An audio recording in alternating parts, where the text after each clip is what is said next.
Tens of thousands of people are still unaware that they've been exposed to coronavirus after a major failure in the test and trace system. Around half the cases are in the northwest of England. We'll have all the details. Good evening and welcome to the BBC News at 6. The government has launched an investigation. A technical issue in transferring positive results from laboratories led to almost 16,000 missing cases. All those who tested positive were informed. The Shadow Health Secretary, Jonathan Ashworth, said the missing results were putting lives at risk. Here's our health editor, Hugh Pym. Hugh Pym is here. How worried should people be? I mean, how many people could there be out there who just don't know? Donald Trump's chief of staff says he's hopeful the president will leave hospital later today after receiving treatment for coronavirus. So, Paul, thank you. Well, as John was saying, President Trump's treatment has included a cocktail of antibodies, the antiviral drug remdesivir. Thank you. The time is 6:15, our top story this evening. No Time to Die. It's the eagerly awaited Bond film that has been delayed once again, this time until April next year.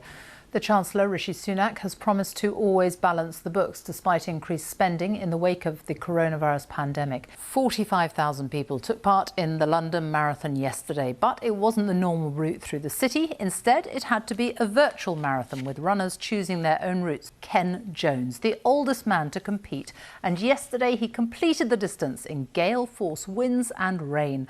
Amazing man. Time now for a look at the weather with Louise Lear. And that's it from us. Now on BBC One, we can join the BBC's news teams where you are. Goodbye. President Trump is leaving hospital tonight. His medical team say he's still not out of the woods, but they're cautiously optimistic. Good evening. President Trump is due to leave hospital in just over an hour's time after his medical team said he could return to the White House, where he'll continue treatment. Just before doctors gave their update, Donald Trump took to Twitter to tell people that he was feeling great, better than he did 20 years ago.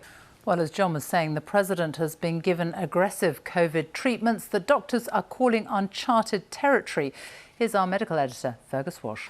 Tens of thousands of people in England may still be unaware that they've been in close contact with someone who has COVID. The Shadow Health Secretary, Jonathan Ashworth, said the missing results were putting lives at risk. Here's our health editor, Hugh Pym. Closing all of its 127 cinemas in the UK until at least next spring, putting 5,500 posts at risk. It comes after the release of the new James Bond film was delayed again. Here's our business correspondent, Emma Simpson.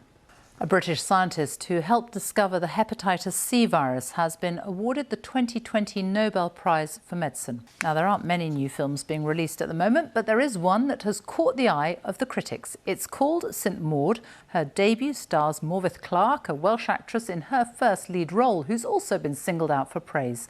Our arts editor, Will Gompertz, has been speaking to them both. And that's it from us. Now on BBC One, it's time for the news where you are. Good night.